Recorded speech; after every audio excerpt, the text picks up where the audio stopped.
the 10th day of Chodesh Adar, and we are, it is Baruch Hashem, Erev Shabbos Kodesh. Oh, hold on a sec, let's mute that. It is Erev Shabbos Kodesh, it is Erev Parshas Zachar, and we are on Daf Kuf Yud Beis Amud Beis, continuing with the advice that Rabbi Akiva gave to his son Rabbi Yeshua. That he gave to Rabbi Shimon Bar Yochai while he was in prison. He says to him, mitzvah v'guf gadol. We're on the top of Kuf Yud Beis Amud Beis top line. Mitzvah v'guf gadol. If you want to do a mitzvah and also benefit monetarily, meaning Rashbam Yabansat means you're going to grow. Rashi says you're going to grow monetarily. How are you going to do this?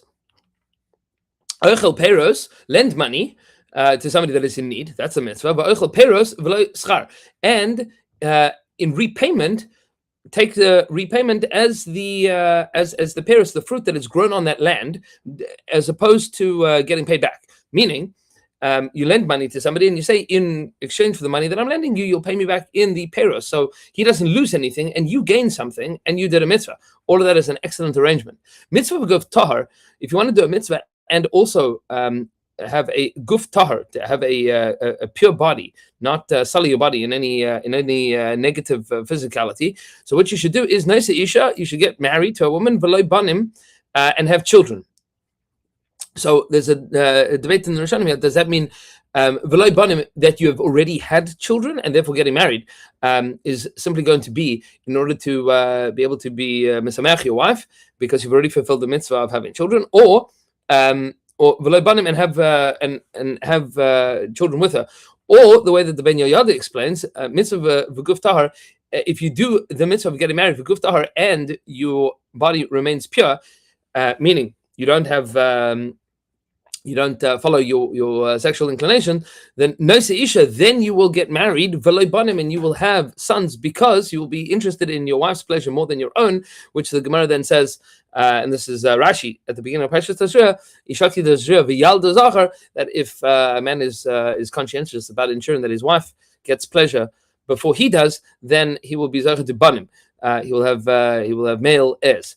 Says the Gemara, Arbet Varam Tziva Rabbeinu HaKadosh Banav. There were four things that Rabbeinu HaKadosh, that's Rabbi Yehuda Nasi, commanded to his sons. This was the last will and testimony of Rabbeinu HaKadosh. Maybe not the last, but there were four things that he insisted on.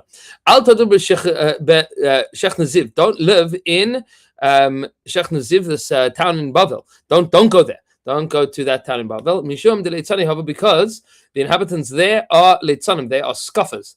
There are scoffers that live there, and Leitzanos is a terrible midah. And they will draw you into it. Meaning, there's something that happens when people are cynical and make a mockery of things, is that they draw other people into that midah. It's contagious and incredibly destructive. Al mitas aramis, and don't sit on the bed of an Aramean woman. What exactly does that mean? Don't sit on a bed. So there are those that explain this as follows: don't go to bed like a guy, meaning don't go to bed without Kriya Shema.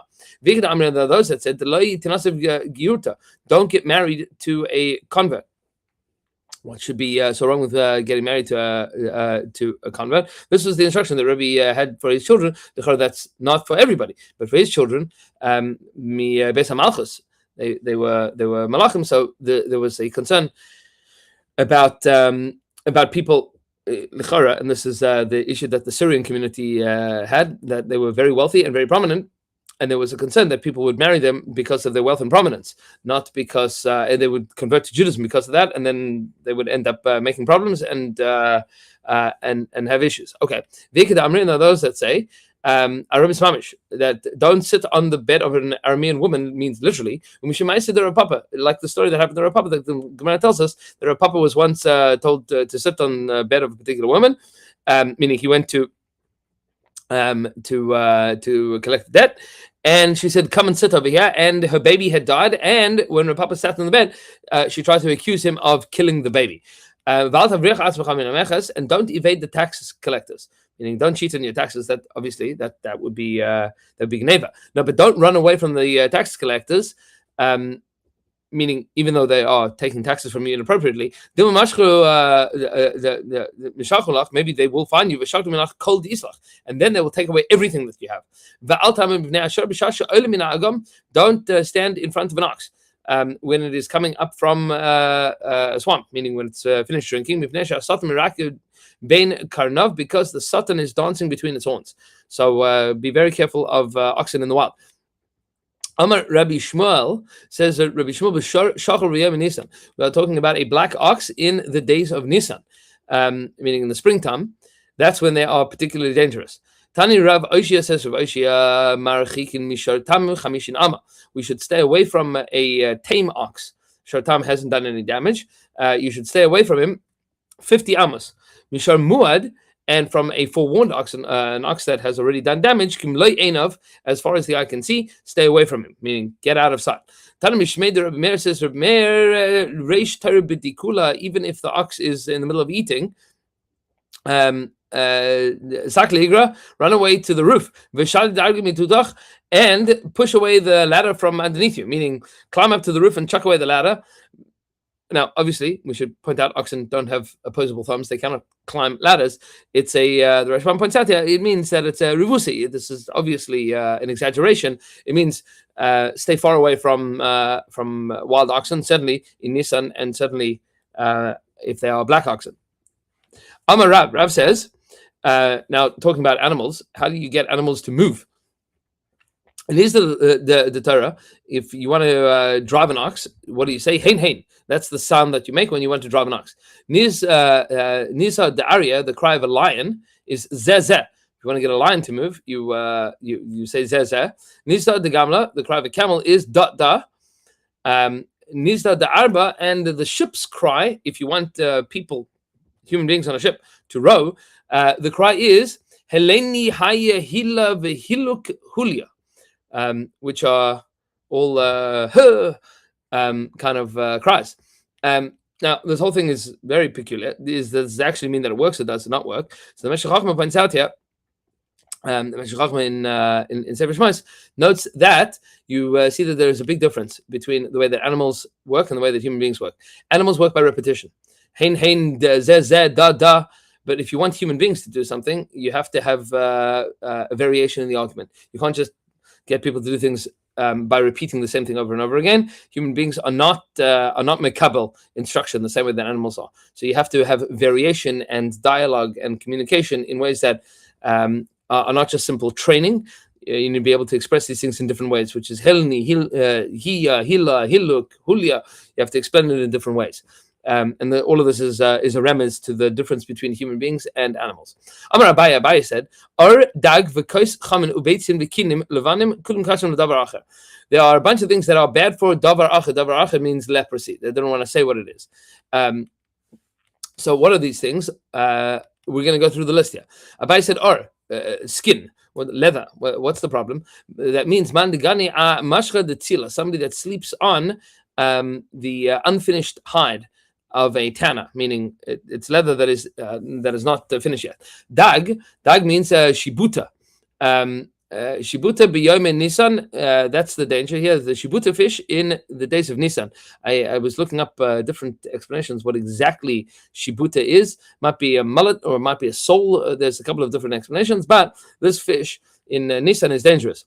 Kais, what's the cup that we're talking about? Is shiuri kasad arsana. We said before that in order to be Mechabed Shabbos, you at the very least have to make a kasad arsana, is small fried fish in their own oils. So it's made in a little cup. You take a fish and you put it in a little cup and you just roast it like that and mix in some flour. That was kasad arsana. Drinking the remnants of that, that's very bad for you.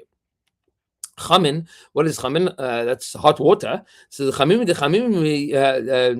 mishadru ilave, pouring boiling hot water on top of yourself while bathing. That's also very dangerous. Beitzim, eggs. What's the concern about eggs? Eggs are good for you. Man de madrich aklipus. So somebody that steps on eggshells. I think that literally means eggshells, not what we use in English today. That somebody's walking on eggshells it means that they're nervous around you, but or nervous in general, but. To walk on eggshells literally means don't stand on eggshells. Kinim levanim. What about white lice. What's going on here? It says man de mechaver levushe v'loy natu le tamni yome v'hada lavishla. Somebody that washes their clothes in order to get rid of the lice and didn't wait 8 days before putting it on again to make sure that there were no more lice.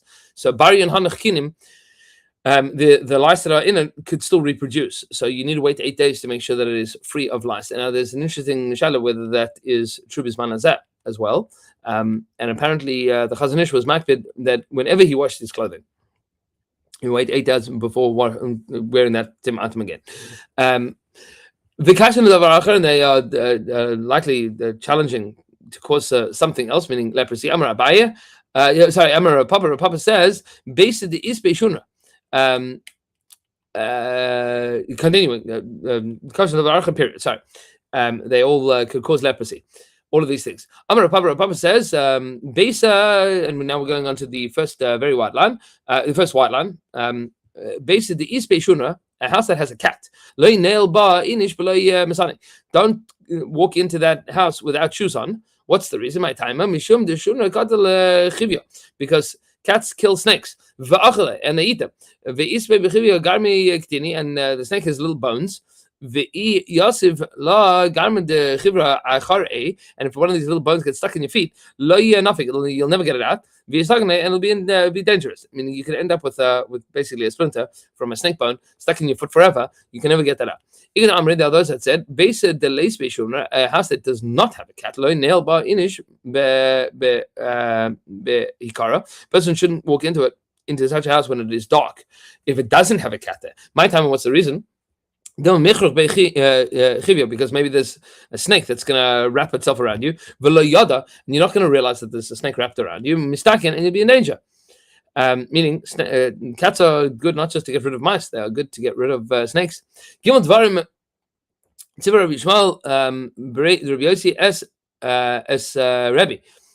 Shmuel, the son of Rabbi Yossi, told Rabbi 3 things, and the simon is makash simon. It's a mem, a kuf, and a shin. So let's see what they are. The first is mum. Al tas mum ba'atzmecha. Don't make a blemish on yourself. What does it mean? Don't make a blemish on yourself. Maihi. What do you mean by that? Of course, you're not allowed to hurt yourself. No. Don't ever get into a court case with 3 people. Don't take 3 people to court.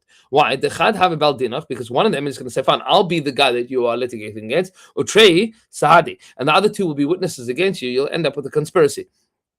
Now, it's important to point out that la halacha, it's also for the other party to do this, but sometimes people will attempt it either which way. And says Rabbi Shmuel, Rabbi Yossi, don't put yourself in such a situation where this conspiracy is so easy to pull off. V'al tamad al mekach b'shasha ein l'chadam. The second, that's mem kuf. Mem kuf and shin. So al tamad al hamekach. Don't stand over a purchase if you don't have money, meaning don't walk into a store and try to buy something if you don't have the cash for it. That's the second din. When your wife goes to the mikvah, don't be intimate with her the first night that she goes to mikvah. Now, well, that's not how we pass on today. Says the Gemara, Amar Rav says, it's only talking about if you're talking about a case of nida and when you're only holding of the din de'araisa. Today, we hold that every woman is both a nida and a zava, and therefore there is a mitzvah to be intimate with your wife the night, or at least very much recommended, without extenuating circumstances to be with your wife the night that she goes to the mikveh. So Rav says this is only talking about in the case of nida and the deraisa hoil v'huchsak mayin pasuach, since her source, meaning her uterus, has been opened. Maybe she'll become a zava. Maybe she'll have an additional flow, and then right after being a nida, she'll be a zava, and you'll end up with an isukaris.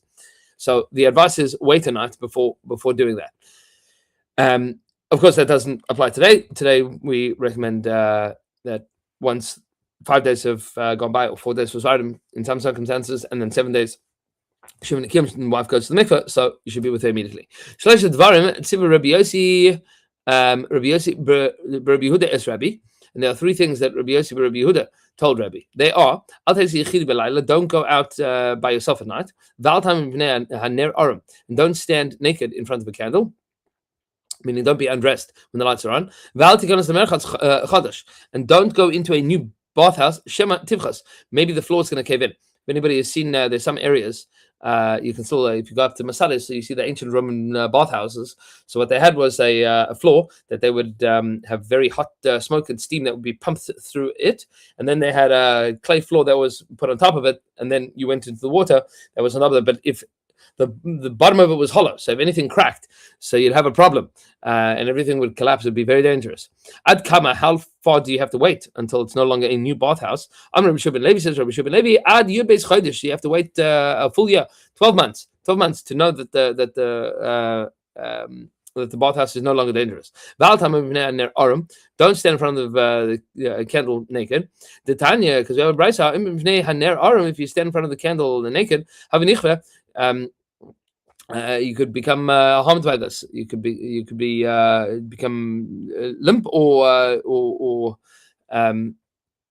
epilepsy. There's different translations here.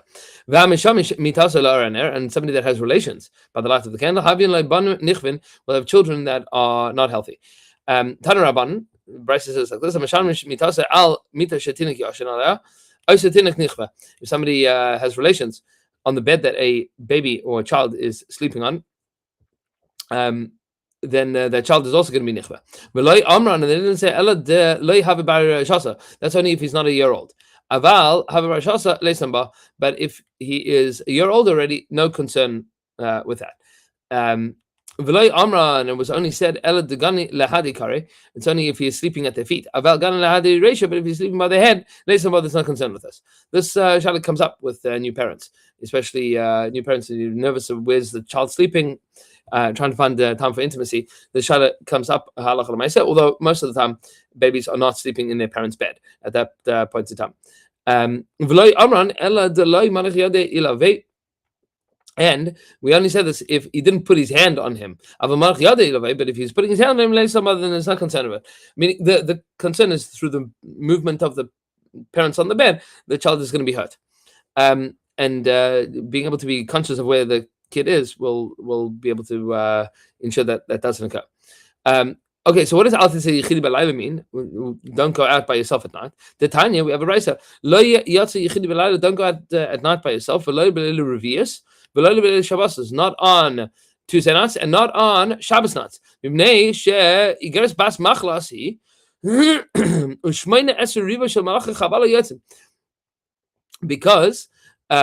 the night of Igeres Bas Machla, this queen of the demons, one of the queens of the demons. You'll see there's another one that is the one Lily, as they say. Igeres Bas Machlas, this queen of the demons. She's coming out with 18,000 armies of destroying angels. And each one of these 18,000 has permission to do damage by itself. Says the Gemara, once upon a time it was that this was prevalent all the time, that these destructive forces were prevalent all the time. And once upon a time, she met with Rabbi Chanin ben Dosa. Rabbi Chanin ben Dosa was the Baal Mofes in all of Shas. Rabbi Chanin ben Dosa is the biggest Baal Mofes in Shas. Fascinatingly, and I heard this from Rosh Weiss, he would know, there is not a single din that we learn from Rabbi Chanin ben Dosa. He doesn't say any halacha anywhere in Shas. Just does Mosim. Amazing.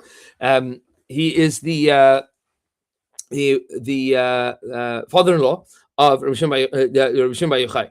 So he was a big Mekubal, Baal Mofes. He was the Rebbe. He was the Rebbe in the days of the Tanaim. And it once happened that Igeres Bas Machlas met Rabbi Chanin ben Dosa.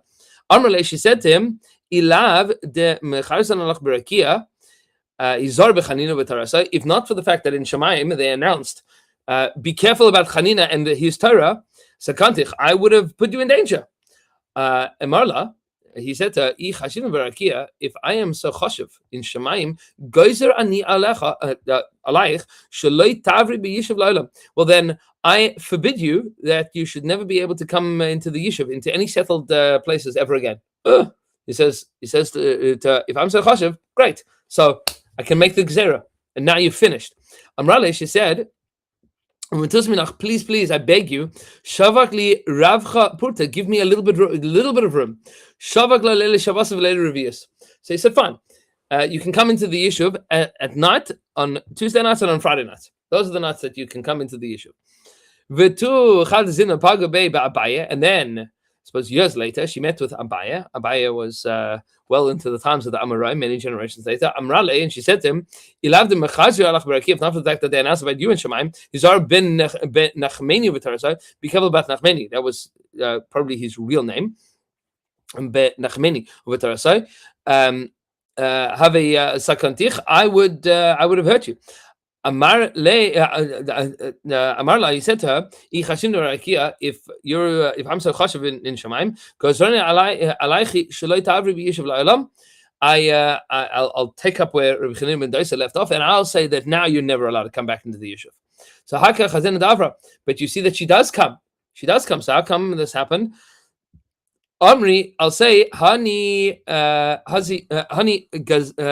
Gazarta Niu, these small narrow paths, that when the horses are released, and they come leading with them. And to that end, so Amar Rav le Rav Ashi, Rav said to Rav Ashi, don't live in a town where the horses, where there are no horses that neigh, or their dogs don't bark. And don't live in a city. The Reish Masa Asya, where the head of the community is a doctor. And I suppose we'll pick up from this on Shabbos, and Pesachim on Maseches Shabbos.